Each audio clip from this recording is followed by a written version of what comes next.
Channel. In today's video, I'm going to be showing you how to apply peel and stick wallpaper. So we are doing this in our master bedroom. If you want to see more of this project, make sure to follow me on Instagram at thehomeblondie. So this is our second time applying peel and stick wallpaper in our home.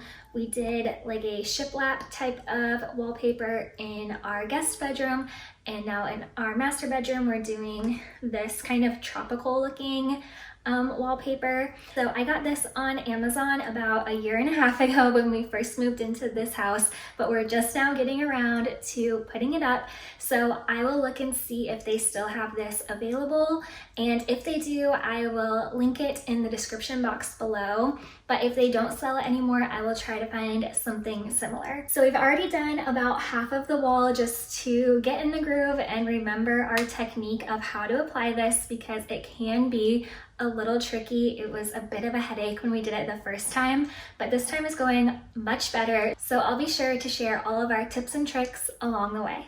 Okay, so this project is much easier if you do it with 2 people. If you do it by yourself, the wallpaper will probably like stick in areas that you don't want it to stick to, and it will just be such a headache. So make sure that you have someone to help you. I have my husband Kevin helping me. So he is the sticker person and I am the peeler person.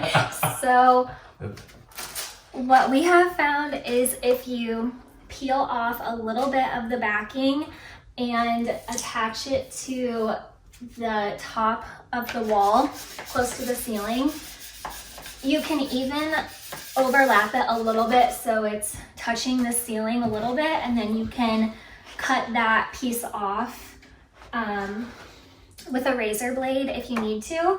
But what we've been doing is Kevin sticks it to the top, and then we just hold it down at the bottom to make sure that it's overlapping the previous sheet or row of wallpaper by about 1/2 inch or so. So did you already double check that? Yeah, I think it should be good. Okay, so once that is sticking, then this peeler person or the second person will peel the backing down as the sticker person takes like a plastic putty knife or a squeegee and like pushes down on it.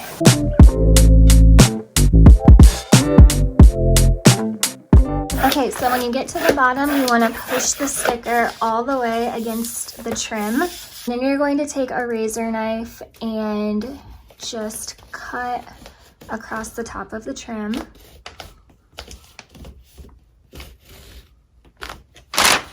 And then pull it away.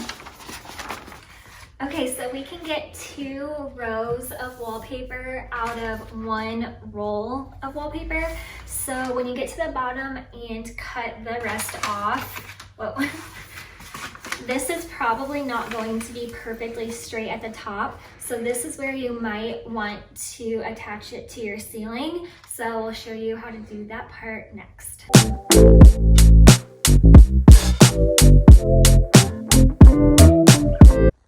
Okay, we're about to cut the top, but I would wait to do that until you've already laid this entire sheet. But once you're ready, just take your razor across the ceiling and slice off the extra.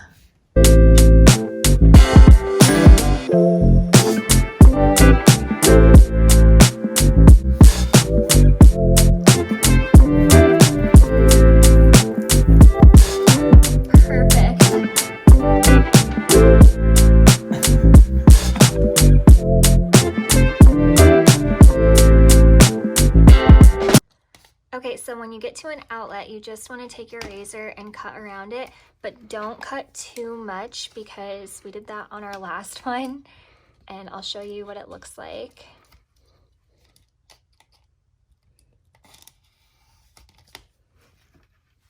Okay, it's not that noticeable, but if you look really closely right here, we cut too much of the wallpaper.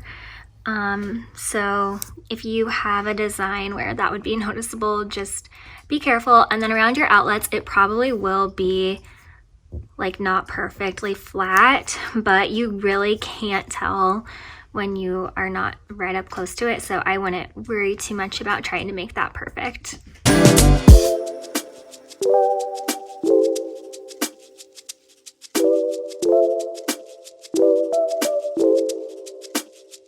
As you can see, we only have like a little area that we still need to wallpaper, and the sheets are much bigger than that. So we're trying to decide if we should just put a full sheet here and really overlap this side.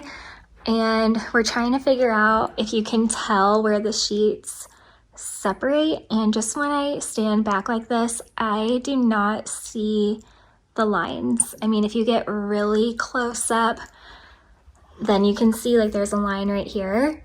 So I think that's going to be the easiest way to do it. So we'll just try to line it up with the corner here and overlap. Okay, this is important. So we just stuck it and we didn't have it lined up right. So if you need to pull it away from the wall, as long as you have the backing still on there, you can like roll the backing up so that it isn't like sticking to the wall every time you try to reposition it. So that is a tip. I would definitely keep the backing on if you can.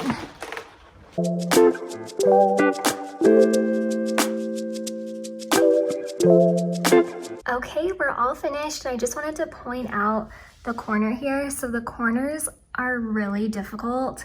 So as you can see, we have it lined up perfectly at the top, but as you go down, the space gets bigger and bigger.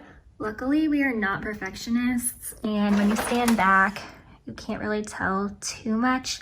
And we're going to have like a nightstand here, so I'm not too worried about it, but I just wanted to point it out because that is why it's important to overlap each sheet. Like I said, we tried to do about a 1/2 inch because as you lay the sheets, they kind of like start going off to the side, like they're not perfectly straight. It just depends on how straight you get it at the ceiling. Well, my hand is like really close, but yeah, it just depends how straight you get it at the ceiling. But if your ceiling isn't completely level, then yeah, your sheet is just going to start like going sideways a little bit. So that is just something to consider. But overall, I think it looks really good. One other tip to remember when you are purchasing peel and stick wallpaper is it's really important that you buy it all at the same time. So I ran into this problem when we put up peel and stick wallpaper in our guest bedroom. So if all of the different rolls of wallpaper that you get were not printed at the same time, they can have some color variation, and it's not too noticeable. But if you look really closely at our shiplap wallpaper that we did in the guest bedroom, one is like a little bit more gray than the other. So that is just something to look into. I don't know if it's like that for every like wallpaper printing company, but that was definitely the case with that wallpaper that we got from Target. So this I got from Amazon, and I already knew how much I would need, so I got it all at the same time. But I would definitely just like measure your space and make sure that you're purchasing enough wallpaper all at once, so it's all like printed at the same time. And you might even want to buy some extra that maybe you could return if you don't use it all. But that is just one thing that I would keep in mind if you're planning to do a project like this. But I love peel and stick wallpaper. I think it's such a fun way to spice up a space, and it's pretty easy once you get the hang of it. And when you take it down, you can't even tell that you had it up. So if you just want to try something fun, peel and stick wallpaper is a great way to do that. It's renter friendly, so I definitely recommend it. You can really get peel and stick wallpaper anywhere these days. I've seen it at Target. Like I said, I got this from Amazon. It can get pretty pricey depending on how much you need and where you buy it from. So make sure that you look around at all of your options. But that is it for this video. So I hope you enjoyed it. If you would like to see more like tutorial type videos like this, then please let me know. And if you would like to see more of our bedroom project, then make sure to follow me on Instagram and also subscribe to my channel, because I do plan to post more videos of us decorating our master bedroom. So those will be coming very soon. But if you liked this video, please give it a thumbs up and subscribe to my channel, and I'll be back with another video very soon. Bye.